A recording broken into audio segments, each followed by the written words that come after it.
Vostede sabe que se incrementou nun 52% o consumo de ansiolíticos e antidepresivos entre os menores de 19 anos. Mozos, mozas, xente adolescente a que o único que lle están ofrecendo é unha pastilla para sair adiante no seu día a día nunha Galiza que está encabezando o ranking de suicidios.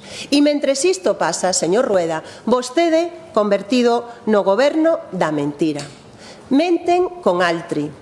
Menten cando nos anuncian vivendas de aluguer social que logo son un fiasco.